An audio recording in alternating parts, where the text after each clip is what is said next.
पेरेंटिंगमध्ये ना सर्वांनी मी किती वर्षाची आहे, माझं शिक्षण किती आहे, मी कुठल्या पदावर काम करतो किंवा करते हे बाजूला ठेवून ह्याचा मला अनुभव नाही. ते स्किल असं आहे ना की you have to learn it when the rubber hits the road.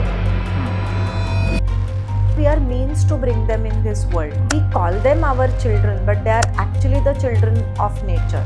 संवाद म्हणलं की आपण म्हणतो की बोलणं, तर तसं नाहीये. संवाद म्हणजे हे ऐकणं आहे. फ्रेंड आणि पेरेंट हा वेगळा रोल आहे. Let's not mix it. परीक्षेतला रिझल्ट हा फेल आहे, तू आयुष्यात फेल झालेला नाहीस. हा, आता मला कळलं तुझी आई अशीच आहे, मलाही अशीच करते, किंवा तुझे बाबा मलाही असंच बोलतात. एका पालकाने दुसऱ्या पालकाच्या पेरेंट्स बद्दलच्या ह्या माहितीचा गैरवापर करू नये. पूर्वी ज्या असं म्हणायचे की आमच्या वडिलांच्या पावलाचा आवाज ऐकला की आम्ही अगदी बरोबर. स्कूटरचा आवाज आला, पावलाचा आवाज आला, किल्लीचा आवाज आला की घरात सगळे चिडीचूप. काही अपेक्षा आपल्या त्यांना पुढे ठेवायला लागतील, पण माझ्या अपेक्षा पूर्ण करण्यासाठी यांचा जन्म नाही. काही वेळेला आपली पेरेंटिंग स्टाईल आजच्या वातावरणासाठी इररेलेव्हंट पण असू शकते. खरं तर दोन पालकांची पेरेंटिंग स्टाईल सेम असणं अपेक्षित नाही. पालकत्व ही जी गोष्ट आहे ना, जितकी तुम्ही सजगतेने कराल, आयुष्य शिक्षक असलेलं सुद्धा महत्वाचं असतं. सो त्यांना काही जे काय लेसन्स आहेत ते आयुष्याने शिकवले तरी चालणार आहेत. मनुष्याला रिपेअर वर्क साठी संधी शेवटच्या, म्हणजे आपण अगदी प्रभुचरणी विलीन होईपर्यंत रिपेअर वर्कची संधी आहेच आहे.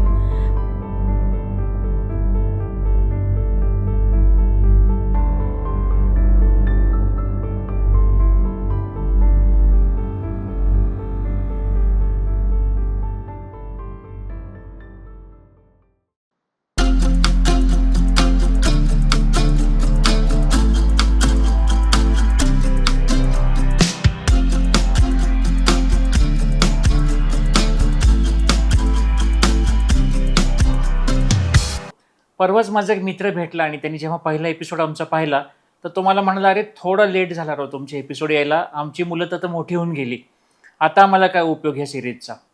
तर बरं झाला हा प्रश्न त्यांनी विचारला, कारण ह्या निमित्ताने माझ्या लक्षात आलं की बऱ्याच जणांच्या मनामध्ये हा प्रश्न असतो की आज मी 50 वर्षाचा आहे, 55 वर्षाचा आहे, तर आता मी काय मुलांना वाढवणार आणि आता काय ह्याच्यानंतर आम्ही पेरेंटिंग सुरू करणार. तर तेव्हा मला असं वाटलं की एक सतत चालणारी प्रोसेस असते. यामध्ये मुलं लहान असताना आपण त्या रोलमध्ये जास्त ॲक्टिव्ह असणं हे जास्त महत्त्वाचं आहे. पण जोपर्यंत आपण आईबाप म्हणून आहोत आणि आपली मुलं आहेत, तोपर्यंत ही प्रोसेस चालू असते.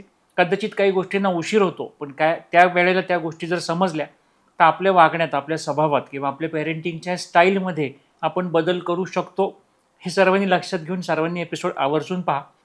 बऱ्याचदा आपल्या पेरेंटिंगविषयी असा समज असतो, जेव्हा कित्येकांशी गप्पा मारल्यानंतर, की आमच्या घरामध्ये आम्ही असं पाहिलं की आमच्या आईवडिलांनी आम्हाला हे सांगितलं होतं, बऱ्याचदा आम्ही तेच आमच्या मुलांबरोबर करत होतो. कदाचित ही पद्धत बरोबर असेल, पण कित्येकदा जेव्हा आपल्याला पुढे जाऊन असं वाटतं, अरे आपण ह्या पालकत्वाच्या प्रवासामध्ये सुरुवातीलाच काही बदल करायला हवे होते. मग मी एक फार छान शब्दामध्ये ऐकला होता, we are the victims of victim. म्हणजे आपण जे आधी आपल्यावर ज्या गोष्टी चुकीच्या झाल्या त्याच गोष्टी आपण दुसऱ्या पुढच्या पिढीवर ह्या लादत गेलो का, असा तो काहीसा विषय होता. आजच्या एपिसोडमध्ये आपण सुरुवात करताना आजचे गेस्ट कोण, तर ह्या गेस्टची आपली आता ओळख आहे, कारण आपला एक मागे लोनलीनेस विषयी जो एपिसोड झाला होता त्या एपिसोडमध्ये आपण त्यांच्याशी भेटलो होतो, गप्पा केल्या होत्या. तर त्याच डॉक्टर सुवर्णा बोबडे ह्या काउन्सिलिंग सायकोलॉजिस्ट आज आपल्याकडे पुन्हा एकदा गेस्ट म्हणून आले आहेत. तर हॅलो, आमच्या चॅनलवर पुन्हा एकदा स्वागत आहे. नमस्कार, माझं नाव डॉक्टर सुवर्णा बोबडे. मी काउन्सिलिंग सायकोलॉजिस्ट आहे. बाय प्रायमरी प्रोफेशन मी होमिओपॅथ आहे आणि त्याच्यानंतर माझं संपूर्ण शिक्षण सायकोलॉजीमध्ये झालेलं आहे. आणि मी सायकोलॉजीमध्ये काउन्सिलिंग, वर्कशॉप्स, कॉर्पोरेट ट्रेनिंग हे सगळं घेते आणि आजच्या विषयावरती बोलण्यासाठी मी उत्सुक आहे. थँक्यू. तर एक पहिलाच प्रश्न जसं मी विचारतो की बऱ्याचदा पेरेंटिंग स्टाईल हा शब्द येतो, ते एक्झॅक्टली असतं काय? खरं तर पेरेंटिंग स्टाईल हे जेव्हा आपण म्हणतो ना, तर ही एक साधारणपणे वागण्या, बोलण्याची आणि रिॲक्ट करण्याची पद्धती आहे. ओके. आणि प्रत्येक पेरेंटची ही पद्धती एस्टॅब्लिश असतेच. आता ह्या पद्धतीमधली ना, ह्या स्टाईल जेव्हा आपण म्हणतो त्याच्यातले महत्त्वाचे इन्ग्रेडियंट्स काय आहेत ते आपण बघूया. तर ते इन्ग्रेडियंट्स काय आहेत, तर एक आहे वॉर्मथ, म्हणजे जिथे आपण म्हणतो उबदार बोलणं किंवा वागणं. प्रेम हे एक आहे. दुसरं त्याच्यातलं जे महत्त्वाचं आहे ते आदर, की मुलांना किती रिस्पेक्ट दिला जातो. त्यानंतर जे आहे ते अपेक्षा, नंतर आहे नियम आणि शेवटी आहे नियंत्रण. अच्छा. ओके, सो हे जे काय 6 गोष्टी आहेत ना, हे 6 जे गोष्टी आहेत त्या पेरेंटिंग स्टाईलचे इन्ग्रेडियंट्स आहेत.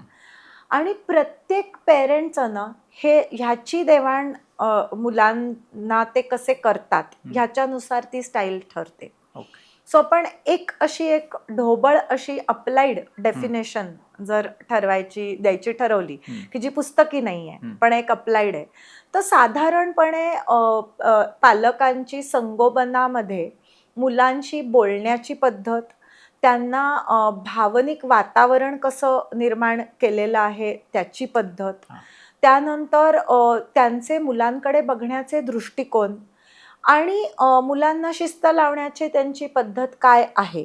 ओके, ह्या सगळ्या गोष्टीचं एक एकत्र भूमिका जी सातत्याने पालक मुलांना दाखवत आलाय, त्याला आपण पेरेंटिंग स्टाईल असं म्हणतो. ओके. ओके, आणि हे जे 6 गोष्टी आहेत, या 6 गोष्टींचा अभ्यास पहिल्यांदा केला तो डायना बाउमरिंड हिने. ओके, आणि त्याच्यातनं त्यांनी आपल्याला पहिल्यांदा तर 1960 साली 3 पेरेंटिंग स्टाईल डायना यांनी सांगितल्या आणि 1980 साली त्याच्यात 4थी पेरेंटिंग स्टाईल ॲड करण्यात आली. सो आता हा जो काय थिअरीचा भाग आहे तो थोडा समजून घेऊया आपण, म्हणजे आपल्याला जास्त क्लॅरिटी येईल की काय स्टाईल आहे ते. सो त्याच्यामध्ये पहिल्या 3 ज्या पेरेंटिंग स्टाईल होत्या त्याच्यामध्ये आहे अथॉरिटेरियन पेरेंटिंग स्टाईल, जी कडक पेरेंटिंग आपण जी म्हणतो की छडी लागे छमछमवाली. ओके, दुसरी पेरेंटिंग स्टाईल आहे ती म्हणजे अथॉरिटेटिव्ह, म्हणजे जी असर्टिव्ह म्हणजे ठाम पेरेंटिंग स्टाईल जी असते ती, की जिथे फर्म आणि फ्लेक्सिबिलिटी ह्यांचं दोन्हीचं मिश्रण आहे. तिसरी जी पेरेंटिंग स्टाईल आहे ती परमिसिव्ह. ओके, परमिसिव्ह म्हणजे अगदी लूज, जे आवडेल तसं मुलांच्या कलाकलाने घेणारी पेरेंटिंग स्टाईल जी आहे ती. आणि ह्या पहिल्या 3 डायना यांनी दिल्या आणि चौथी 1980 साली जी ॲड झाली त्याला निग्लेक्टफुल पेरेंटिंग म्हणतात, जी भावनिकदृष्ट्या अनअवेलेबल पेरेंटिंग स्टाईल आहे. सो त्याच्यामध्ये पहिली जी पद्धत आहे ती म्हणजे अथॉरिटेरियन.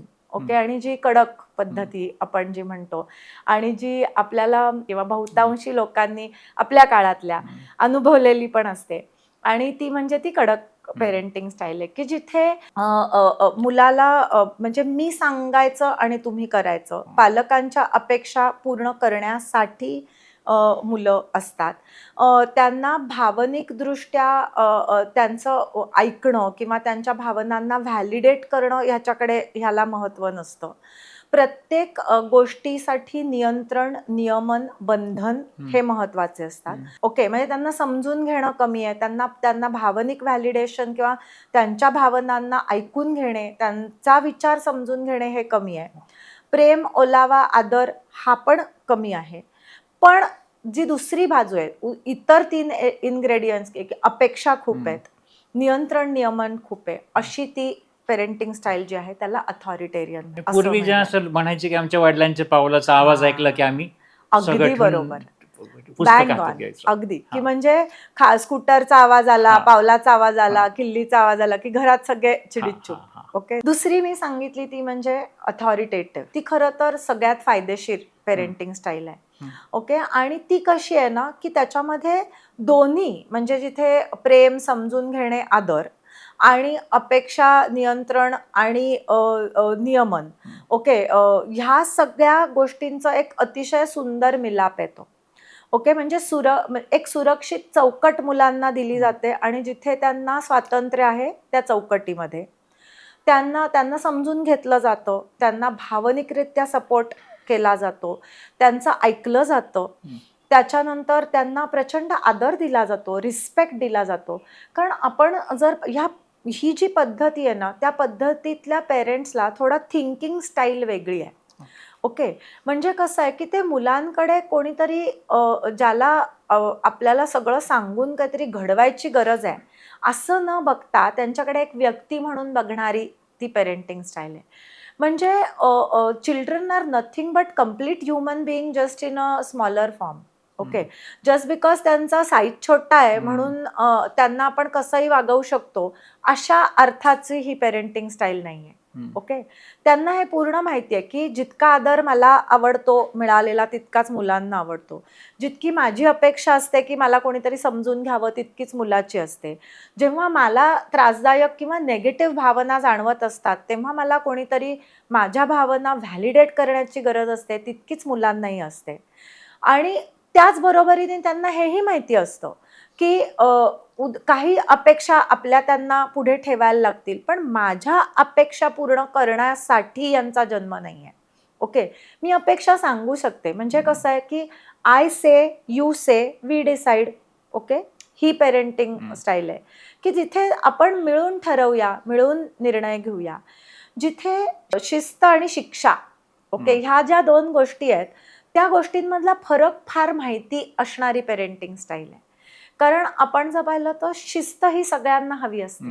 ओके, पण शिस्तीमध्ये काय आहे ना की थोडंसं भविष्यावरचा फोकस आहे. ओके, की शिस्त लावताना जी काही चूक झाली आहे ती भविष्य काळात परत कशी होऊ नये, ओके, कशी अव्हॉइड करता येईल ह्याच्याकडे ह्या पेरेंट्सचा कल असतो. तर शिक्षा कशी असते जी पहिल्या पेरेंटिंग स्टाईलमध्ये दिसते की शिक्षा हा जो भाग आहे की जिथे जे काय घडलंय त्याच्याविषयी तुला त्रास झाला पाहिजे. ओके, सो तिथे भूतकाळावरचा फोकस आहे, म्हणजे करेक्शनवरती फोकस नाही आहे, तर कॉन्सिक्वेन्सेस मिळाले पाहिजेत ह्याच्यावरचा फोकस आहे. ओके, की ज्याच्यामध्ये तू वाटेल ते कर, तुला हवं तसं वाग, असं पण नाहीये. हे पेरेंट्स असं कधीही म्हणत नाहीत की आम्ही फ्रेंड्स आहोत मुलांचे. ओके, कारण फ्रेंड आणि पेरेंट हा वेगळा रोल आहे. Let's not mix it. Okay, कारण फ्रेंडशिप मध्ये फारच वेगळे क्रायटेरियाज आहेत. ओके, आणि ते क्रायटेरियाज पेरेंट्सचे असू शकत नाही, सो ते त्यांच्या रोलमध्ये राहणार आहेत. ओके, ते कधी मित्र बनत नाहीत, पण ते पेरेंटच राहतात आणि त्या पेरेंटिंग रोलमध्ये राहून ते त्यांना जे उत्तम देता येतं आणि करता येतं ते करतात. म्हणजे एक मिनिट मी मध्ये थोडं विचारतो, कारण कित्येक पालकांना असं वाटतं की आम्ही मित्रच आहोत, माझा मुलगा आणि मी जो वयात आलेला, तर हा कसा पेज सोडवायला पाहिजे खरा? सांगते. सो इथे कसं आहे ना की मित्र बनतो ना आपण तेव्हा तिथे वय एक असतं, त्याच्यानंतर प्रॉब्लेम सिमिलर असतात. ओके, त्याच्यानंतर आपण ज्या परिस्थितीमध्ये किंवा सिच्युएशनमध्ये असतो त्या सिच्युएशन आपल्यासाठी सेम असतात. ओके, आणि मग तो झगडा स्ट्रगल सेम असतो आणि ज्याच्यामध्ये कुछ भी चलता है आणि तरी पण आपण एकत्र आहोत असं असतं. पण पेरेंट्सचं तसं नाहीये ना. एक तर वय वेगळं आहे, काळ वेगळा आहे, प्रॉब्लेम्स आणि इश्यूज वेगळे आहेत. सो बीइंग फ्रेंडली आणि अ फ्रेंड इज डिफरंट. म्हणजे you can be friendly, okay, but being a friend is different and friendly behaviours म्हणजे तुमची बिहेवियर्स कॅन बी फ्रेंडली. आणि फ्रेंडली बिहेवियर म्हणजे कसं आहे बघा, फ्रेंडशिप मधला एक महत्वाचा भाग काय ना, अनकंडिशनल ऍक्सेप्टन्स. ओके, म्हणजे मित्रांनी माती खाल्ली तरी सुद्धा तो मित्र आहे यार, त्यानेच तर माती खाल्ली म्हणून आपण तर सपोर्ट करायलाच पाहिजे. हा जो ऍटिट्यूड आहे ना तो मैत्रीचा भाग आहे. सो इथला जो तो समजूतदारपणा आहे ना तो पालकांमध्ये आहे. ओके, पण म्हणून पुढे जाऊन मॅनिप्युलेशन, मग आपण त्याला झाकपाक कशी करायची हा आस्पेक्ट नाहीये. So you can be friendly, okay, but being friend आणि हॅव्हिंग फ्रेंडली बिहेवियर्स ते वेगळं आहे. म्हणजे तिथे अनकंडिशनल ऍक्सेप्टन्स आणि इक्वालिटी आहे. म्हणजे इक्वल आदर आहे. जसा दोन मित्रांमध्ये एकमेकांच्या म्हणण्याला आदर आहे, तसा आदर इथे आहे आणि अनकंडिशनल ऍक्सेस विना अट स्वीकार आहे. हे दोन भाग असले की त्याच्यामध्ये फ्रेंडली बिहेवियर्स झाली. पण फ्रेंडली बिहेवियर म्हणजे फ्रेंडशिप नाही, आणि ती तुमच्याकडनं असली तरी तुमच्या मुलाला हवी आहे का, हा पण एक भाग आहे. तिसरी पेरेंटिंग स्टाईल जी आहे ती परमिसिव्ह. ओके, परमिसिव्ह पेरेंटिंग स्टाईल मध्ये कसं आहे की मुलाला दुखवायचं नाही, तो रडला नाही पाहिजे, तिला दुःख नाही झालं पाहिजे, ती आनंदी असली पाहिजे. म्हणजे सतत आनंद आनंद आनंद पाहिजे, त्यांना त्रास व्हायला नको ॲट एनी कॉस्ट. म्हणजे तोंडातनं बाहेर पडलं की ते समोर हजर पाहिजे. ओके, की ज्याला अजिबातच म्हणजे हर्ट झाला नाही पाहिजे, नेगेटिव्ह भावना जाणवली नाही पाहिजे, मूल सतत आनंदी पाहिजे, मुलाला पाहिजे तसं सगळ्यांनी वागायचं. सो त्याच्याप्रमाणे सगळं चालणार, त्याच्या घड्याळाप्रमाणे घर ॲडजस्ट करणार. आणि चौथी जी पेरेंटिंग स्टाईल आहे ती म्हणजे निग्लेक्टफुल पेरेंटिंग स्टाईल आहे. आता निग्लेक्टफुल पेरेंटिंग स्टाईल ही भावनिकदृष्ट्या अवेलेबल नसलेली पेरेंटिंग स्टाईल आहे, की जिथे यू डोंट मॅटर असा मेसेज आहे. ओके, की काही म्हणजे जन्म दिलाय पण महत्त्व काही नाही आहे, काहीही करा, कुठेही जा. ओके, त्याच्यामध्ये कुठलाही संवाद नाही आहे आणि ज्याची काही गरजही वाटत नाही, अशी भावनिकदृष्ट्या अनअवेलेबल पेरेंटिंग स्टाईल जी आहे ती निग्लेक्टफुल आहे. बऱ्याचदा असं डोक्यात येतं, पण आता मी जसं व्हिक्टीम जसा शब्द वापरला, कित्येकदा पालकांना त्यांची जी जडणघडण झाली आहे तेच असं कॅरी फॉरवर्ड करायचं का? किंवा आत्ता जो तिसरा टाईप सांगितला की मुलांना दुःखच होऊ द्यायचं नाही, तर हा पॅटर्न असतो. तर इतर बऱ्याच गोष्टींना असं असतं का की आपण त्या बाबतीत कॉन्शियस नसू, तर हे आपल्यामध्ये असं येतच जातं? हो, अगदी बरोबर सांगितलंत, की म्हणजे आपल्या पालकत्वाच्या स्टाईलमध्ये म्हणजे संगोपनाच्या पद्धतीमध्ये आपण अनुभवलेल्या पेरेंटिंग स्टाईल ही नेहमी रिफ्लेक्ट होत असते. ओके, ती कुठल्याही प्रकारे म्हणजे कॉम्पन्सेशन ह्याने पण येत असते. जे मला भोगायला लागलं ते तुला नको, किंवा जे मला मिळालं नाही ते तुला मिळालं पाहिजे, अशा याने सुद्धा होतं. ओके, सो आपल्या इच्छा आकांक्षा पूर्ण करण्यासाठी आपण ह्यांना जन्माला घातलेलं नाहीये. ओके, बिकॉज आपण जर नेचर हे जर पाहिलं ना, तर we are means to bring them in this world.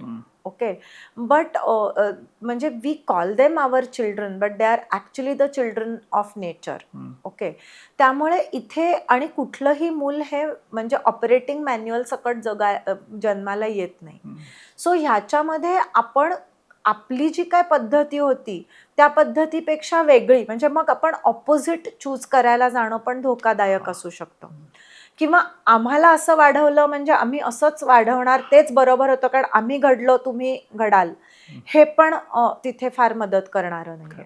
So मला असं वाटतं की जो अवेअरनेस किंवा कॉन्शियस अवेअरनेस हा जो काय प्रकार आहे, की आपण आपल्या पालकत्वाची स्टाईल काय होती, त्याचे फायदे तोटे हे आपण बघूया. आणि त्या फायदे तोट्यांचा रेलेव्हन्स आज काय आहे हे पण आपण बघायला पाहिजे. कारण काही वेळेला आपली पेरेंटिंग स्टाईल आजच्या वातावरणासाठी इररेलेव्हंट पण असू शकते. ओके, सो इथे आपण काय करण्याची गरज आहे असं मला वाटतं, की आपल्या पेरेंटिंग स्टाईलमध्ये कुठे आपली आई डोकावते, कुठे आपले बाबा डोकावतात, हे आपल्याला सहज कळतं, की बाबा मला असं शिस्त लावायचे, किंवा आई मला अशा प्रकारे समजून घ्यायची, किंवा मला हे करायचं होतं तर त्यांनी कधीही करू दिलं नाही, किंवा आमच्या घरामध्ये 7च्या आत घरात असा नियम होता, पण त्याने मला इतका त्रास झाला, तू जा ग, किंवा तू जा रे, तू बिंदास राहा, मला माहिती आहे, मला विश्वास आहे. ओके, हे जे काय आपण एकदम ऑपोजिट करायला जातो किंवा सेम करायला जातो, ह्याच्यापेक्षा जास्त महत्त्वाचं मला काय वाटतं, की आपल्या मुलाची गरज काय आहे हे समजावून घेणं महत्त्वाचं आहे. आणि ऑल्सो आपली पेरेंटिंग स्टाईल पूर्णपणे चुकीची किंवा बरोबर होती ह्याच्यापेक्षा त्याच्यात कुठे सुधारणा गरज आहे आणि त्याप्रमाणे आपण त्याला पैलू देऊन आपली पेरेंटिंग स्टाईल ठरवण्याची गरज आहे. सो तिथे असं एक उत्तर नाही आहे की काय करा. ओके, कारण प्रत्येक पालकाचे हेतू आणि इंटेन्शन हे चांगलेच होते ना. म्हणजे जेव्हा आपल्याला 7च्या आत घरात या हे सांगितलं जायचं तेव्हा कित्येक वेळेला तर असं होतं की रस्त्यांवर दिवे पण नसायचे. ओके, त्यामुळे त्याच्यातनं पण आलेला तो नियम असूच शकतो, किंवा बस, पब्लिक ट्रान्सपोर्ट, जनरल लोकांची ये जा, या सगळ्याला वेळेची मर्यादा होती. अगदी पुण्यासारखं स्थळ बघितलं तरी सुद्धा 8 वाजता दुकानं बंद व्हायची वेळ असायची. पण आज जर काळ बदललाय तर ती मर्यादा काय असू शकते हे आपण ठरवू दे, पण मर्यादा आवश्यक आहे. ओके, सो हे मला असं वाटतं की कॉन्शियसली ठरवण्याची गरज आहे, की काय होतं, काय गरज आहे आणि काय करायला हवं. हा जो काय अवेअरनेसचा भाग आहे तो प्रत्येकाने एक रिफ्लेक्टिव्ह पेरेंटिंग स्टाईल ठरवली पाहिजे. यातला अजून एक दुसरा बऱ्याचदा मुद्दा असतो की घरामध्ये आई आणि वडील दोघंही आता पालक म्हणून आपण जेव्हा पाहतो त्यांच्यामध्ये हे एकमत असणं किती गरजेचं आहे, आणि जेव्हा नसतं त्यावेळेला त्याचा कसा मुलांवर, एक तर मुलं त्याचा गैरफायदा कसा घेतात, किंवा मुलांवर लॉंग टर्म त्याचा इफेक्ट कसा वाईट पद्धतीने होऊ शकतो. खरं तर दोन पालकांची पेरेंटिंग स्टाईल सेम असणं अपेक्षित नाहीये. बरं. कारण कसं आहे की दोन्ही पालकांची बायोलॉजिकल जडणघडण ही सगळी वेगळी आहे, आणि त्यामुळे त्यांनी अनुभवलेलं पेरेंटिंग हे अत्यंत वेगळं असणं इज गिव्हन. त्याच्यात सिमिलॅरिटीज असू शकतात, पण ते सेम असणारच नाही. ओके, पण येस, त्याच्यामध्ये आपल्या पेरेंटिंग बद्दलच्या कल्पनांची चर्चा होणं गरजेचं आहे, आणि ती चर्चा न होता जर तुम्ही त्याच प्रकारे मुलांना जसं मला वाढवलं गेलं तसं किंवा मला वाढवलं गेलं तसं असं जर तुम्ही तुमच्या वेगवेगळ्या पेरेंटिंग स्टाईलनी जर वाढवायचा प्रयत्न केला तर ते मुलांच्या संगोपनासाठी पोषक नसतं. म्हणजे एक पालक खूप अथॉरिटेटिव्ह आहे आणि दुसरा खूपच परमिसिव्ह असेल, तर तिथे काय होतं ना की मुलं जी असतात ती कन्फ्यूज बनतात. म्हणजे एक खूपच नियमावली आणि मग एक म्हणतो की नाही पाहिजे तसं कर, मग ते सोयीचा पालक निवडतात आणि दुसऱ्या पालकासाठी त्यांच्या मनात आदर कमी व्हायला लागतो, आणि सोयीचा पालक निवडल्यामुळे मुलं मॅन्युप्युलेटिव्ह बनतात. म्हणजे मग त्यांना कळतं की हे विचारायचं असेल तर कोणाला विचारायचं, मग हे बाबाकडनं विचारायचं का हे आईकडनं घ्यायचं. ओके, म्हणजे मग जर मला शाळेतनं एखादा रिमार्क मिळालाय तर कॅलेंडरवर सही बाबाची घेतली जाते कारण बाबा परमिसिव्ह आहे. ओके, आणि आई जर अथॉरिटेरियन असेल तर आईला हे माहितीच नसतं. मग असं होतं की कधीतरी आई शाळेमध्ये जाते, पेरेंट टीचर मीटिंगला बाबाला वेळ नसतो, आई जाते, आणि मग टीचर म्हणते की 3 वेळेला रिमार्क मिळाला, आणि आई is unaware of this. Okay, मग तिथनं काय होतं तर तिथनं सर्वच नात्यांमध्ये गडबड होते. म्हणजे आई आणि मुलाचं नातं, मग आई डाऊट घ्यायला लागते, मग मुलाला आई डाऊट घ्यायला लागली, कंट्रोल जास्त करायला लागली की मुलाचा आईविषयीचा ट्रस्ट आणि आदर अजून कमी होतो, मग तिथे आई वडिलांचं भांडण सुरू होतं. सो ह्या सगळ्या वातावरणाचा पण मुलांवर परिणाम होतोय. त्यांना असुरक्षित वाटायला लागतं, कन्फ्यूज वाटायला लागतं, ते मॅन्युप्युलेटिव्ह बनतात. ओके, त्याच्यातनं त्यांचे रिलेशनशिप्सवरती खूप परिणाम होतो. बिकॉज कन्फ्युज्ड जेव्हा मूल असतं, सो त्यांना कळतच नाही काय चूक काय बरोबर. ओके, सो तिथे जे असतं ते डिसिजन मेकिंगमध्ये कन्फ्युजन दिसतं, आवडीनिवडीमध्ये कन्फ्युजन दिसतं, त्यांच्या मतांमध्ये ठामपणा कमी असतो. सो अशा प्रकारचं व्यक्तिमत्व तयार होतं की जिथे मग सेल्फ कॉन्सेप्ट जी असते ती, एक आवाज सांगतो की तू हे केलंच पाहिजे, दुसरा आवाज सांगतो की अरे काही केलं तरी चालेल, एवढं काय बिघडत नाही. सो अशा याच्यामध्ये जे आहे तो त्यांचा आत्मविश्वास कमी पडतो, निर्णय क्षमता, आव्हानांना सामोरं जाण्याची त्यांची कपॅसिटी कमी होते, भावनिक नियमन आणि नियोजन ह्याच्यामध्ये ते कमी पडतात. सो हा सगळा लॉंग टर्म परिणाम त्याच्यात होतो. पुढे जाऊन त्याचं असं होतं की अशा व्यक्तीला समाज आणि सगळेच जण लेबल करायला लागतात. ओके, की कसा आहे तू, अरे काय म्हणजे कन्फ्युजच असतोस, अमकाच असतोस, किंवा अरे हा घरी सांगत नाही बरं का.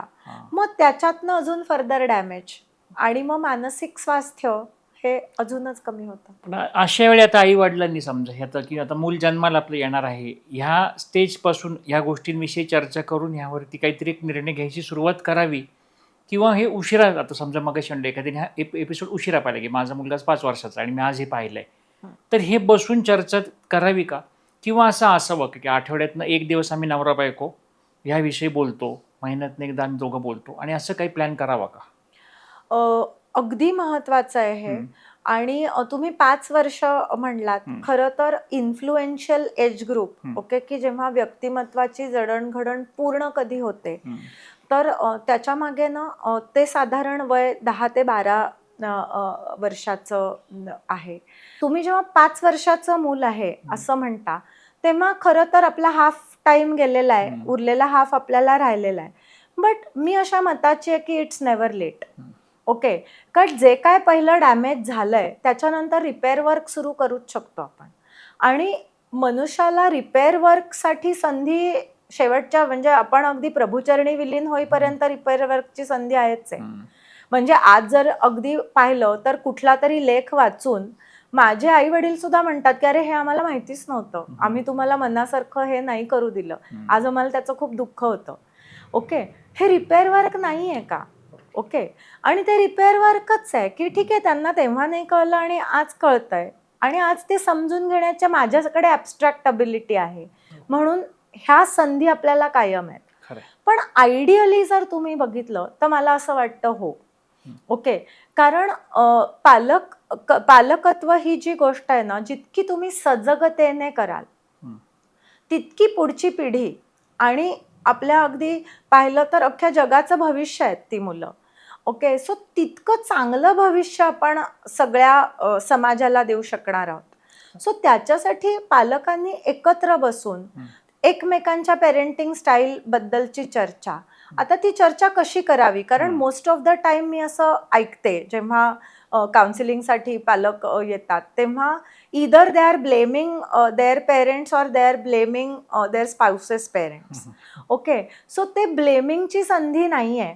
ओके, तिथे ऑब्जेक्टिव्हिटी ठेवली पाहिजे, कारण आपण पण आपल्या पालकांच्याकडे ना एक व्यक्ती म्हणून बघायला पाहिजे, आणि ते फक्त पालक म्हणून एकच रोल जगत नव्हते, तर ते भरपूर इतर रोल जगत होते, की आई बघितली तर सून म्हणून जगत होती, मुलगी म्हणून जगत होती, बायको म्हणून जगत होती, एक आई म्हणून जगत होती, अजून पण तिचे रोल्स होते. सो बाकीच्या रोल्समध्ये जे काय चाललं होतं त्याचा परिणाम कुठेतरी तिच्या दुसऱ्या रोल्सवरती होतच असेल. सो तिच्याकडे एक संपूर्ण व्यक्ती म्हणून बघायला पाहिजे. तसं पालकांनी काय करायला पाहिजे की त्यांनी ऑब्जेक्टिव्हली आपापल्या पालकांकडे व्यक्ती म्हणून बघून, ओके, त्यांना आवडलेल्या गोष्टी, खटकलेल्या गोष्टी, न आवडलेल्या गोष्टी, अशा 3 कॅटेगरीजमध्ये ऑब्जेक्टिव्हली एकमेकांना चर्चा करून सांगण्याची गरज आहे. ह्याच्यामध्ये एका पालकाने दुसऱ्या पालकाच्या पेरेंट्सबद्दलच्या ह्या माहितीचा गैरवापर करू नये. हां, आता मला कळलं तुझी आई अशीच आहे, मलाही अशीच करते, किंवा तुझे बाबा मलाही असंच बोलतात, ह्याच्यासाठी हे आपण नाही करत आहोत. Goal has to be very clear की आपण हे आपल्या मुलाच्या भविष्यासाठी करतोय. ह्याच्यामधला हेतू एकमेकांबद्दलची माहिती काढणं, हे काही इंटरोगेशन किंवा माहिती काढणं किंवा जासूसी करण्याची संधी नाही, which can be used as and when required in भांडण, असं नाही आहे ते. सो ही एक चर्चा करा. त्या चर्चेतनं मग आपल्याला काय हवंय, ओके, वाचन करा. आता सध्या इतकं मटेरियल अवेलेबल आहेत, इतके पॉडकास्ट अवेलेबल आहेत, वर्कशॉप्स अवेलेबल आहेत, पेरेंटिंगचं कोच अवेलेबल आहेत. तुम्हाला म्हणजे पालक होण्याच्या आधी तुम्हाला अँटीनेटल काही प्री पेरेंटिंगचे वर्कशॉप्स आहेत. हे सगळं तुम्ही करणं गरजेचं आहे. त्याला म्हणजे काहीतरी फॅड म्हणून त्याच्याकडे बघू नका, असं मी म्हणेन. सो हे करा, आणि हे तुम्ही करताना त्याचा फायदा तुमच्या मुलाला होणार आहे, तुमच्या नात्यालाही होणार आहे, हे निश्चित आहे. बरेचदा तर फॅड हा शब्द वापरला, मला तोच प्रश्न पुढचा खरं तर डोक्यात आला होता की असं पूर्वी ह्या गोष्टी म्हणजे नाही का, आम्ही नाही का मुलं वाढवली, आम्हाला नाही असल्या गोष्टीची गरज पडली, हे बऱ्याचदा सगळ्यांना तसं वाटतं. आणि खरं तर ना, आम्हाला वाटतं आपण हे आपल्या आई वडिलांच्या मागे लपतो का काय अशा वेळेला, की 30व्या वर्षी समजा मला मूल झालंय, कुणाकडून काहीतरी शिकण्याची माझी त्यावेळेला मानसिकता असते का, की मला कोण हे सांगणार, मला माझं कळतात ह्या गोष्टी. ह्या अप्रोचमुळे कित्येकदा लोकांना असं सेफ वाटतं की ते टाळणं कुणाच तरी मागं लपून. मला काय वाटतं ना, की आपण पेरेंटिंगकडे ना एक स्किल म्हणून बघायची गरज आहे. आणि स्किल किंवा कौशल्य हे जे आपण म्हणतो ना, तेव्हा त्या कौशल्यामध्ये आपण डे 1 पासनं कधीच तयार नसतो. ओके, आणि ते कौशल्य आपण जेव्हा शिकत असतो किंवा एखादं स्किल शिकत असतो तेव्हा आपण किती जपून शिकत असतो. ओके, म्हणजे फॉर एक्झाम्पल जेव्हा तुम्ही गाडी चालवायला शिकता, सो पहिल्या दिवशी तुम्ही असं म्हणता का की मी 30 वर्षाची आहे आणि मला तर काय गाडी तर मला माहितीच आहे, मी एवढ्या बघितल्यात गाड्या आणि ती मला चालवता येऊच शकते, असं म्हणून तुम्ही गाडी हातात घेता का? तर नाही घेत ना. किती भीती वाटत, म्हणजे 30 वर्षाचे आहात म्हणून भीती वाटत नाही का? तर वाटते. आणि मग तरीही क्लास लावता की नाही, मग तो कितीही वर्षे असेल तर गाडी चालवायचा तर क्लास लावता, प्रॅक्टिस करता. तसं मला असं वाटतं की पेरेंटिंगमध्ये ना पहिली गोष्ट सर्वांनी मी किती वर्षाची आहे, माझा अनुभव किती आहे, माझं शिक्षण किती आहे, मी कुठल्या पदावर काम करतो किंवा करते हे बाजूला ठेवून मी ह्याचा मला अनुभव नाही आहे. ओके. अँड म्हणजे आणि ते स्किल असं आहे ना की you have to learn it when rubber hits the road. म्हणजे ती जेव्हा rubber is hitting the road while it is in motion, तुम्हाला जर गाडी शिकायला लावली तर कसं वाटेल? ओके. सो ते तसं स्किल आहे. सो त्याच्यामध्ये ओव्हर कॉन्फिडन्स नसावा, क्युरिओसिटी असावी, शिकण्याची तयारी असावी आणि त्याच्यामध्ये आपलं पद, शिक्षण, वय हे जे आहे ते थोडंसं बाजूला ठेवून काहीतरी नवीन आहे, काहीतरी शिकण्याची गोष्ट आहे आणि काहीतरी जबाबदारीने करण्याची गोष्ट आहे, असा ॲटिट्यूड जास्त महत्त्वाचा आहे.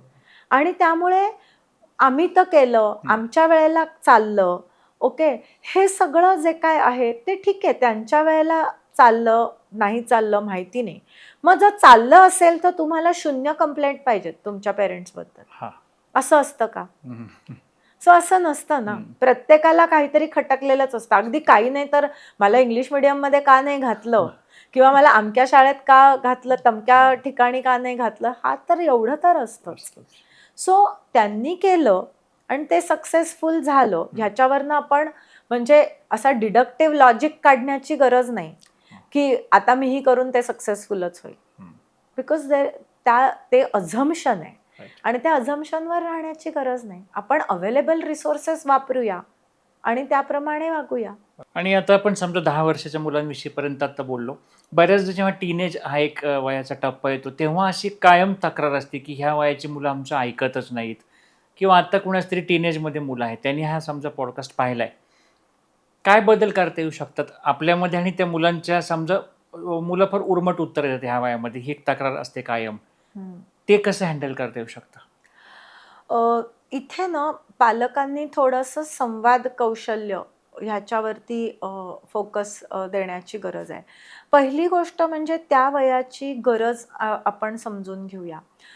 त्यांची उर्मट उत्तरं हे आपण डिसरिस्पेक्ट म्हणून त्याच्याकडे बघतोय, पण ती त्यांची एक स्वतंत्र होण्याची प्रक्रिया चालू आहे. दे आर ॲक्च्युली बिकमिंग इंडिपेंडंट आणि त्या इंडिपेंडंट बनण्याच्या प्रोसेसमध्ये जर तुम्ही कुठेतरी मध्ये त्यांना अडथळा आणला तर मग then they hit you, okay, with words.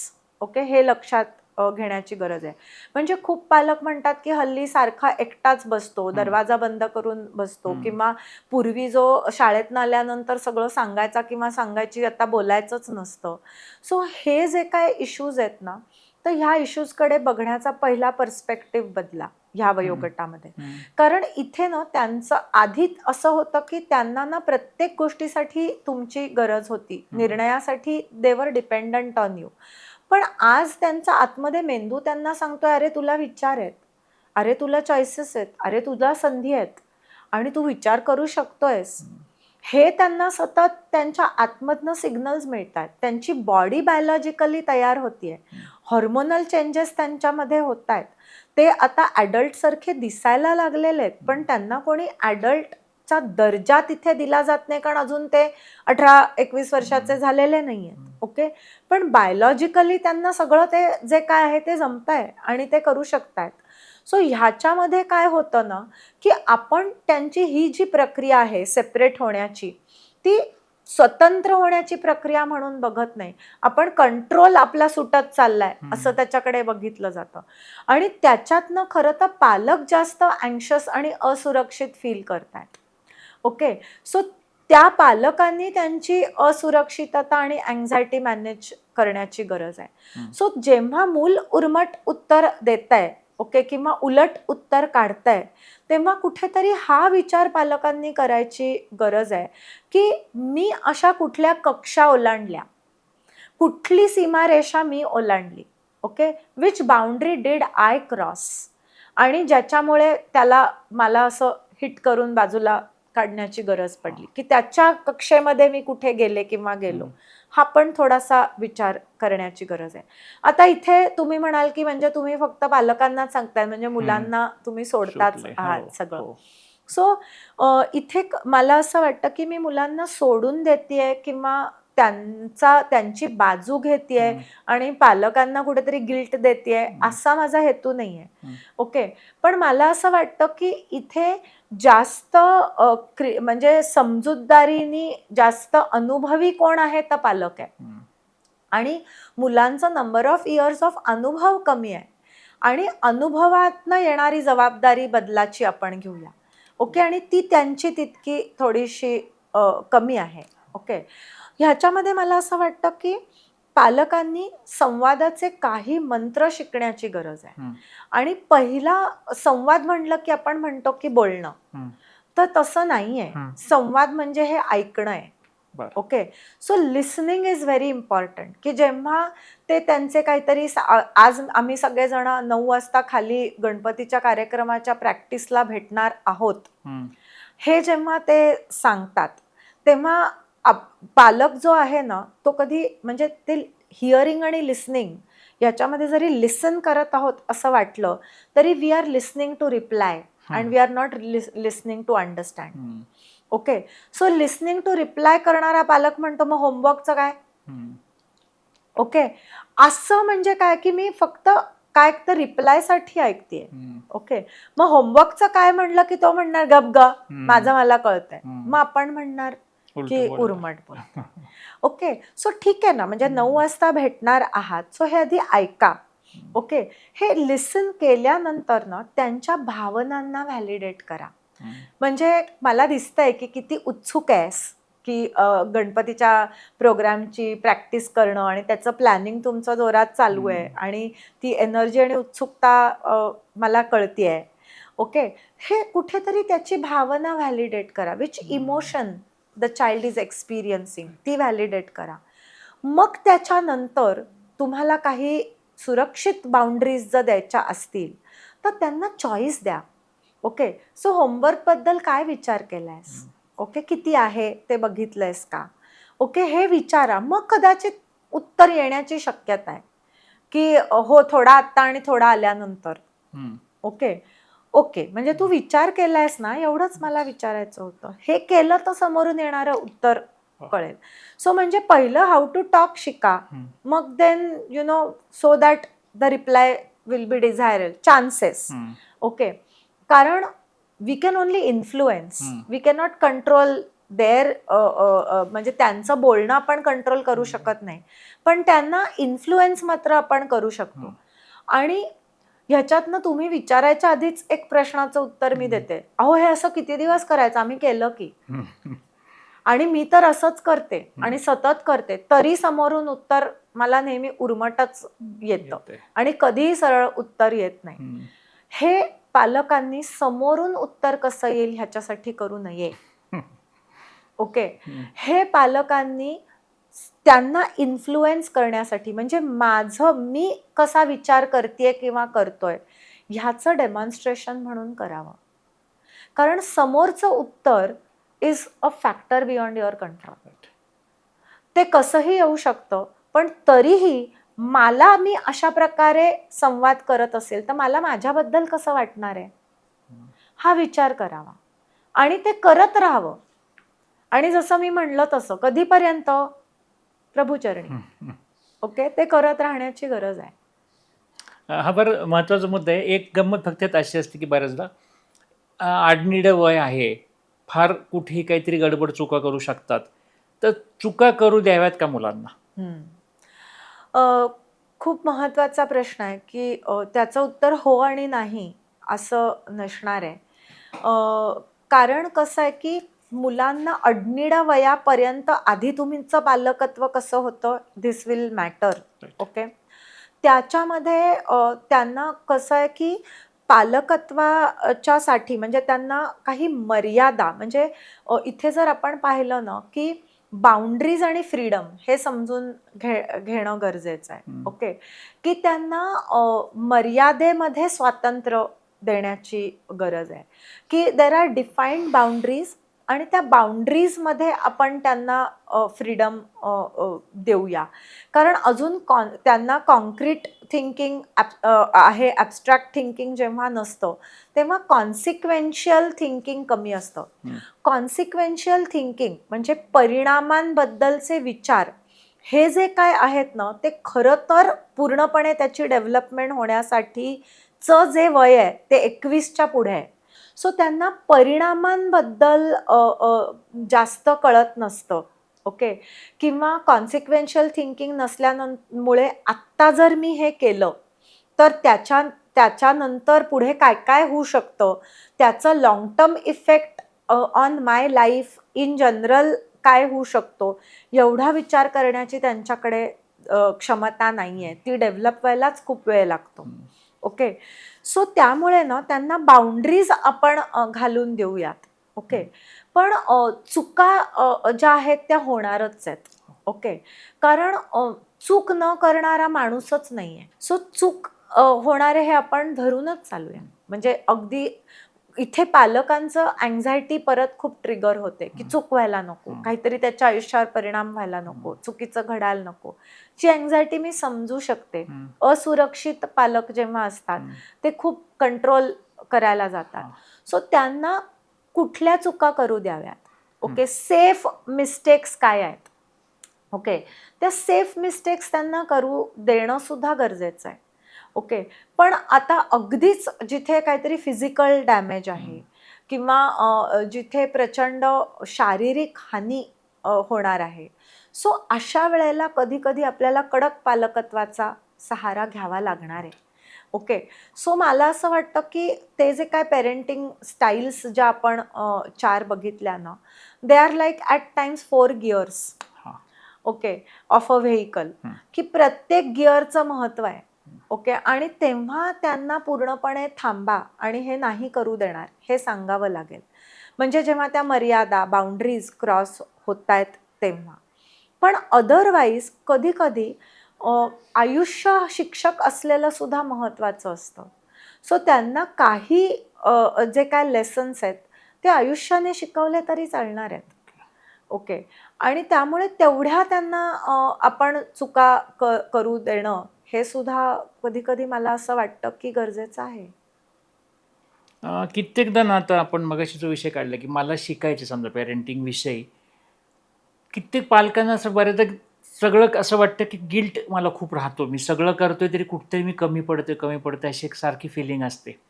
तर हा प्रवास असा आहे का की आपण गिल्ट घ्यावा ह्याचा, का असं म्हणावं की हे काही नॉर्मल चुका एक मनुष्य म्हणून माझ्याकडनं होऊ शकतात या प्रवासामध्ये काय? करेक्ट, कारण हा खेळच 2 व्यक्तींमधला आहे आणि मी तुम्हाला सांगितलं चूक न केलेला व्यक्ती अस्तित्वात नाही. सो चुका इकडूनही होणार आहेत, चुका तिकडूनही होणार आहेत. ओके, पण पालकत्व आणि मुलांचा व्यक्तिमत्व जडणघडण हे जर आपण समजून घेतलं तर त्या गिल्ट विषयी आपल्याला डील करायला फायदा होईल. सो व्यक्तिमत्व कसं घडतं, तर त्या व्यक्तिमत्वामध्ये जडणघडणीमध्ये 4 गोष्टी असतात. एक म्हणजे पहिली गोष्ट आहे ती म्हणजे नेचर. म्हणजे आपण जर पाहिलं तर जेनेटिक्स. ओके, सो आपण जसं फिजिकल काही ज्या कॅरेक्टरिस्टिक्स म्हणजे केस बाबांसारखे दाट आहेत, तर रंग आईसारखा गोरा आहे, उंची आत्यासारखी आहे, बिल्ट आजीसारखा आहे, आवाज अमक्यासारखा आहे, हे जे फिजिकल ट्रेट्स आपण कोणाचे तरी घेत असतो, तसेच सायकोलॉजिकल ट्रेट्ससुद्धा आपल्याला आपल्या जीन्स बरोबर पास ऑन झालेले असतात. दुसरी गोष्ट आपल्या पर्सनॅलिटी किंवा व्यक्तिमत्वाच्या जडणघडणीमध्ये महत्त्वाची असते ती म्हणजे नर्चरची. नर्चर म्हणजे पालकत्व आहे. ओके, सो व्यक्तिमत्व जडणघडणीमध्ये पालकत्व हे नर्चरमध्ये येतं की पालकांचा दृष्टिकोन मुलांकडे बघण्याचा कसा होता. ओके, जेव्हा चुका झाल्या तेव्हा त्या कशा हाताळल्या गेल्या, त्यांना त्यांच्याबद्दल काय सांगितलं गेलं, शिस्त कशी लावली गेली, 2 पालकांचं एकमेकांमधलं नातं कसं होतं. ओके, सो एकंदर घरामधलं वातावरण आणि संगोपन कसं होतं हा नर्चरचा भाग आहे. ओके, आता तिसरा जो भाग आहे तो म्हणजे कल्चर. म्हणजे व्यक्तिमत्व विकसित होताना कल्चर सुद्धा कॉन्ट्रीब्यूट करत असतं. सो कल्चरचा भाग म्हणजे काय आहे की तुमचं जिओग्राफिक एरिया, लोकेशन, शहर, सोशो इकॉनॉमिक स्टेटस, तुम्ही कुठे राहता, ह्या सगळ्यावरनं सुद्धा मुलाच्या व्यक्तिमत्वामध्ये त्याचं कॉन्ट्रीब्युशन असतं. ओके, सो ह्या ज्या 3 गोष्टी आहेत ना, ह्या 3 गोष्टी contribute okay to formation of the personality किंवा स्टेबिलायझिंग व्यक्तिमत्वाच्या जडणघडणीमध्ये हे कॉन्ट्रीब्युटरी फॅक्टर्स आहेत. ह्या ज्या 3 गोष्टी आहेत, मग ह्या 2 मुलांमध्ये सिमिलर असतात. म्हणजे एकाच पालकांना जेव्हा 2 मुलं आहेत, तेव्हा 2 मुलांसाठी नेचर, नर्चर, कल्चर सेमच आहे. तरी ती 2 वेगळी व्यक्तिमत्व तयार होतात. ओके, त्याचं कारण जो आहे ना, तो चौथा फॅक्टर आहे. आणि चौथा जो फॅक्टर आहे ना, तो म्हणजे सिग्नेचर. म्हणजे मी ह्या पहिल्या 3 कसं बघते, ओके, किंवा कसं बघतो. म्हणजे तिथे कसं आहे ना, की first 3 factors contribute to the personality, but the 4th factor decides the personality.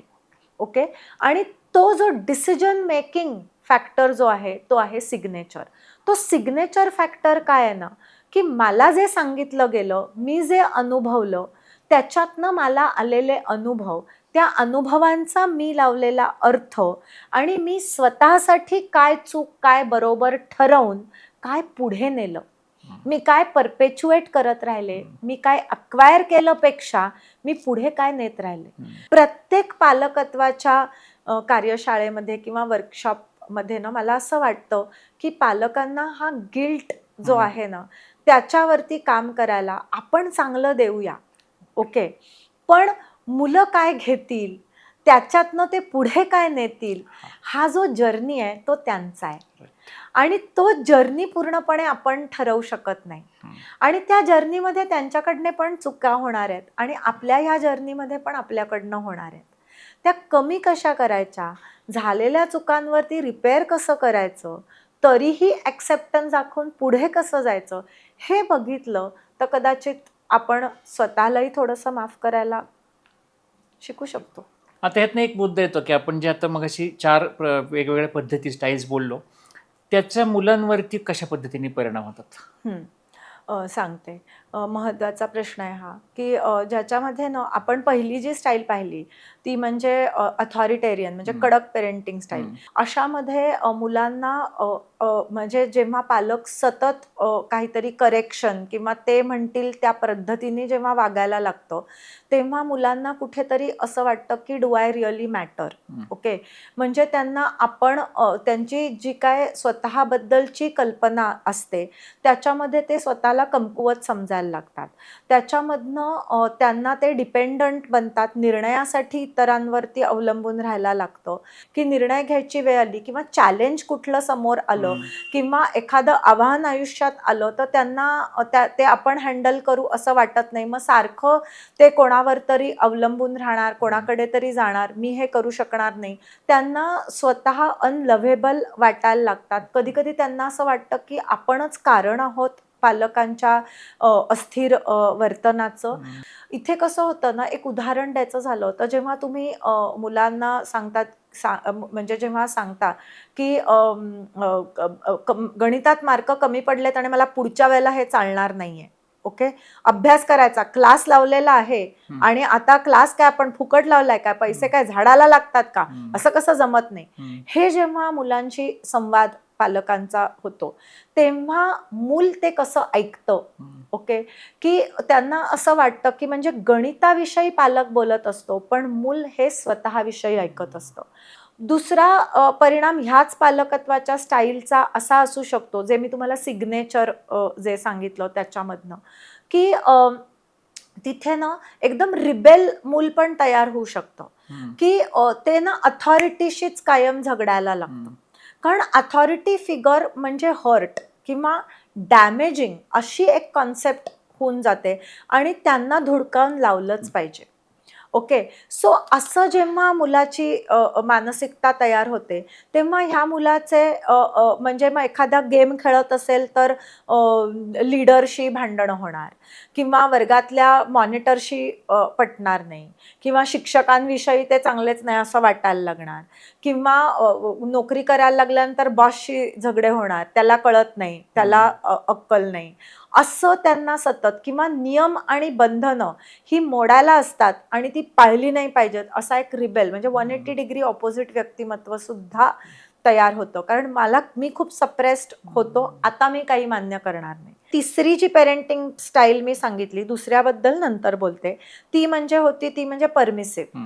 परमिसिव्ह म्हणजे काहीही चालेल, कसंही चालेल, आनंदी राहायला पाहिजे, कायम मनासारखं झालं पाहिजे, मन मोडलं नाही पाहिजे, डोळ्यात पाणी आलं नाही पाहिजे माझ्या मुलाच्या. ओके, ही जी परमिसिव्ह पेरेंटिंग स्टाईल आहे त्याच्यातनं आपण फ्रेजाईल पर्सनॅलिटीज तयार करतो, की ज्यांना त्यांचा tolerance to any frustrating event हा अत्यंत कमी असतो.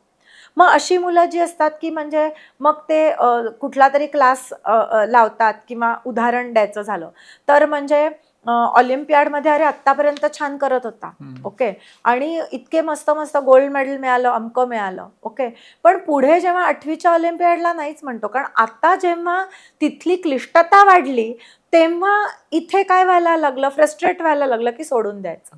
त्याच्यानंतर जी मी तुम्हाला चौथी पेरेंटिंग स्टाईल सांगितली होती की निग्लेक्टफुल, त्याचे परिणाम हे मुलांवर अतिशय घातक होऊ शकतात जर मुलांची सिग्नेचर त्याच्यामध्ये जर स्ट्रॉंग नसेल तर. त्याच्यात असं होतं की मुलं खूप असुरक्षित वातावरणामध्ये सतत स्वतःला नेतात, ओके, की जिथे त्यांना अजिबातच परिणामांची काळजी वाटत नाही, कारण त्यांना भावनिकरित्या अनअवेलेबल पेरेंट असल्यामुळे त्यांना चूक बरोबर काहीच कळत नसतं आणि ते कुठल्याही मर्यादा ओलांडतात. त्याच्यामधनं व्यसन किंवा अतिशय म्हणजे अस्थिर असे पर्सनॅलिटी पॅटर्न्स तयार होतात की जिथे सेल्फ हार्मिंग बिहेवियर्स असतात, कारण दे डोंट मॅटर, काही केलं तरी काय फरकच पडत नाही, you don't matter to me. त्याच्यामुळे if I don't matter then I can do anything, okay, आणि मग टोकाचे निर्णय घेणं आणि अशा प्रकारची व्यक्तिमत्व तयार होण्याची शक्यता तिथे असते. आता जी दुसरी पेरेंटिंग स्टाईल जी सांगितली होती, ज्याला आपण अथॉरिटेटिव्ह असं म्हणलं होतं, की जी फर्म यट फ्लेक्सिबल किंवा जी लवचिक आहे आणि ठाम आहे, ज्याच्यामध्ये ठामपणा कशाबद्दल तर मर्यादेबद्दलचा ठामपणा आहे, पण लवचिकता कशाबद्दलची आहे तर हाऊ टू कंडक्ट म्हणजे herself for himself in those boundaries. म्हणजे स्वातंत्र्य आहे, चॉईसचं स्वातंत्र्य आहे, पण मर्यादेत राहून. मग जायचं असेल तर how to keep parents inform, ह्या सगळ्या ठरवलेल्या असतात. ही जे काय आहे ना, इथे जर आपण बघितलं तर थांबे ठरलेले आहेत, ओके, सुरक्षिततेचे. तुम्हाला जर पाहिलं तर तिथे कुठेतरी एक चेकपोस्ट ठरलेले आहेत, पण मग मैत्रीण कोणती आहे, किती वेळ बोलायचंय, कसं बोलायचंय, ह्याच्यासाठी मायक्रो मॅनेजमेंट नाही आहे, तिथे लवचिकता आहे. सो ती फर्म आणि फ्लेक्सिबल ह्याचं कॉम्बिनेशन आहे की जिथे ऐकलं जातं, मुलांच्या भावनिकता जाणून घेऊन सुरक्षित वाटलं जातं. ही जेव्हा पालकत्वाची स्टाईल असते ना, तेव्हा काय होतं तर मुलाची सेल्फ कॉन्सेप्ट हेल्दी होते. मूल जेव्हा सक्सेस, फेल्युअर आणि मिस्टेक कशा हाताळायच्या हे मूल शिकतं. जेव्हा मूल कुठल्या तरी एखाद्या गोष्टीमध्ये फेल होतं तेव्हा ते स्वतःला फेल्युअर समजत नाही. वर्तन चुकीचं झालंय ना, किंवा आलेला रिझल्ट अपेक्षित नाहीये, पण परीक्षेतला रिझल्ट हा फेल आहे, तू आयुष्यात फेल झालेला नाहीयेस, ओके, हे पालकांनी संदेश जो दिलेला असतो ना, त्याच्यामुळे ते जे मूल आहे ते जास्त रेझिलियंट असतं, जास्त समाजातल्या किंवा आयुष्यातल्या आव्हानांना सामोरं जाण्यासाठी ते जास्त सक्षम असतं. भावनिकरित्या सॉफ्टही असतं पण फर्मही असतं. इमोशनल रेग्युलेशन चांगलं असतं. जो स्वतःचा सेल्फ कॉन्सेप्ट जेव्हा हेल्दी असतो तेव्हा इतरांबद्दलचा पण सेल्फ कॉन्सेप्ट त्याचा हेल्दी असतो. काहीही झालं तरी आपण प्रॉब्लेममधनं सोल्युशनकडे कसं जायचं हा कल मुलांचा असतो. माझ्या मुलाचं उदाहरण म्हणजे मी काही खूप परफेक्ट पालक पालक नाही आहे आणि मी पण खूप चुका केल्या आहेत. कारण मला टू बी व्हेरी ऑनेस्ट मी सायकोलॉजीच खूप उशिरा शिकायला लागले. त्याच्यामुळे damage was already done to some extent. So repair work मी सारखं सांगते स्वतःच्या अनुभवावरनं. सो जेव्हा त्याला कोणीतरी सांगितलं की अरे तुला म्हणजे कोणीतरी एक त्याचा मित्र होता आणि तो माझा मुलगा बास्केटबॉल खेळायचा आणि दुसरा जो मुलगा होता तो काय बुद्धिबळ खेळायचा. सो तो म्हणला की हे खेळ काय मैदानी खेळ कोणी खेळू शकतं, हा तो बुद्धीचा खेळ आहे. तेव्हा माझ्या मुलांनी त्याला उत्तर दिलं होतं की अरे कदाचित माझी शक्ती पायात आहे आणि तुझी मेंदूत आहे, पण मग आपण सेमच होत ना. सो मला असं कुठेतरी वाटतं की it is not about you know perfect parenting, but मला असं वाटतं की I did good enough repair. शेवट ह्याचं आपण करतो आता, तर काय असं एक टेक अवे मेसेज म्हणून सांगतील की ह्या सगळ्याचं एक कन्क्लुजन म्हणून आपण कसं बघू शकू याकडे? ज्याच्यासाठी ना एक डोनाल्ड विनिकॉट म्हणतो की children don't need perfect parent, okay, they just need good enough parents. आणि गुड इनफ पेरेंटिंग म्हणजे काय आहे की जे कदाचित त्यांना एक सुरक्षिततेची मर्यादा घालतील, ओके, पण स्वातंत्र्य हळूहळू त्यांच्या स्वाधीन करणारं जे पेरेंटिंग आहे ते पेरेंटिंग जे आहे ते गुड इनफ आहे. ओके, म्हणजे जसं त्याला ना एक छान ॲनॉलॉजी वाटते मला की मी खूप बघते की पालक ना लहान मुलांना सायकल शिकवत असतात आणि सायकल शिकवण्याचे पहिले काही दिवस असतात ना, तर त्याच्यामध्ये ना अगदी हँडलही धरलेलं असतं आणि सीटही धरलेलं असतं आणि मुलाला वाटत असतं की आपण चालवतोय आणि बॅलन्स करतोय, पण खरं तर पालकच त्याला पुढे नेत असतं आणि पुढे नेताना सांगत असतं त्यांना कसं वळायचं, कसं करायचं, पेडल कसं मारायचं हे सांगत असतात, पण सपोर्ट सोडलेला नसतो. ओके, मग हळूहळू काय होतं ना, पालकाचा तो हँडलवरचा हात आता खाली जातो आणि फक्त सीटाला आधार राहतो आणि मग तो सीटाचा जो आधार आहे ना त्याने काय असतं की फक्त पडणार नाही एवढं बघत असतो आपण, ओके, पण एक सपोर्टचा हँड अगदी काढून घेतलेला नसतो. आणि मग नंतर हळूहळू काय होतं ना की आपण असं असतं की आपण हळूच बघतो की सीटाचा जो हात आहे ना तो आता निघालेला असतो, पण पालक त्याच्या मागे पळत असतो आणि त्याच्या मागे त्याला मुलाला मध्ये येत नसतो, त्याच्या बरोबरीने पळत नसतो, त्याच्या पुढे पळत नसतो किंवा त्याच्या मध्ये पळत नसतो, पण त्याच्या मागे मात्र तो पळत असतो की काही झालं तर मी आहे. And that's good enough parenting असं मला वाटतं. खूपच चांगला, म्हणजे ह्याचा एंड जो हा जो होता तो खूप जास्त प्रभावी होता. कारण की ना हे प्रत्यक्षात आपण ह्या त्या वयाच्या टप्प्यावर, म्हणजे आता आपण वयवर्ष 1 ते वयवर्ष 15 असं बोललो, तर आयुष्याच्या प्रवासामध्ये खरंच हे करत राहू. कुठल्याही पालकाचं बऱ्यापैकी असंच असतं की ते मूल छान टप्प्यावर जाऊन ते थांबावी ती सायकल, समजा असं धरलं तर रस्ते सगळ्यांचे वेगळे आहेत. कोणाला हायवे असेल, कोणाचा कच्चा रस्ता असेल, कुठं खड्डे असतील, स्पीड ब्रेकर असतील. त्या वेळेला आपल्या रस्त्यानुसार आपण ते शहाणपण शिकत जावं. शिकत जाणं आपण हा आपला स्थायी भाव जर ठेवला तर आयुष्यातल्या बऱ्याच गोष्टींना आपण फेस करू शकतो. फक्त तुम्ही जसं म्हणाल की तो आपला इगो बाजूला ठेवून किंवा एक दुसरंच काहीतरी आपल्याला वाटते व्यक्तिमत्वामध्ये आपल्या कमतरता आहे ती दुसऱ्या पद्धतीने रिफ्लेक्ट होतीये का, याचा अवेअरनेस आपल्याला जर येत नसेल तर तो कोणाशी तरी बोलून आला अवेअरनेस, तरी आपल्या बऱ्याचशा नात्यांमध्ये हा फरक पडू शकतो. तर आजच्या एपिसोडमधनं, म्हणजे हा एपिसोड मला वाटतं हा एक सर्वात खूप हायलायटिंग विषयावरती होता की आपण मुलांच्या सोबत कायम असतो, आपले हेतू कायम चांगले असतात आणि आपल्याला आपल्या मुलांचं भलं व्हावं, त्यांनी आयुष्यात काहीतरी अचीव करावं, हाच आपल्या मनातनं एक हेतू असतो. बऱ्याचदा आपल्याला असं वाटत राहतं की हे मी शिकू का, मग बाकीचे तर आजूबाजूला कोणी असं नसतात, मग मी एकटाच असं कुठल्या क्लासला गेलो, वर्कशॉपला गेलो, कुठेतरी काउन्सिलरकडे गेलो तर मला बाकीचे काय म्हणतील. तुमचे रिझल्ट जेव्हा लोकांना दिसायला लागतात तेव्हा कदाचित लोक स्वतःहूनच तुम्हाला म्हणतील की अरे एवढ्यात काहीतरी बदल वाटतोय बरं का मला, काय केलंस तू वेगळं. तर आज आपण पुन्हा एकदा भेटलोय, फार वेगळ्या पद्धतीने चर्चा खरं सुरू झाली, त्याचा फायदा होईल आणि हा नक्कीच सर्वांसाठी एक फार महत्त्वाचा विषय असेल. तर पुन्हा आपण एखाद्या नव्या पॉडकास्टमध्ये भेटूया. तोपर्यंत आमच्या सर्वांतर्फे थँक्यू. मागच्या वेळी मी काही सिनेमांची नावं सांगितली, काही फिल्मची, ज्यामध्ये आपण अशा गोष्टींचे पडसाद पाहत असतो. तर आजच्या पॅरेंटिंग स्टाईलच्या निमित्ताने 2-3 सिनेमांची ह्या निमित्ताने आठवण झाली. झोया अख्तरचा दिल धडकने दो हा पॅरेंटिंगच्या स्टाईलविषयीचा एक अतिशय सुंदर सिनेमा आहे, ज्यामध्ये पूर्ण सिनेमामध्ये खरं तर हीच पेरेंटिंगची थीम आहे की वेगवेगळ्या पद्धतीचं पेरेंटिंग ह्या त्या मुलांवर कसं ॲफेक्ट करतं. किंवा उडान हा एक गाजलेला हिंदी सिनेमा आहे, त्याच्यामध्ये सुद्धा असंच एक थोडा डिक्टेटर असलेल्या वडिलांचा तो आणि मुलाचा असा नाता आहे.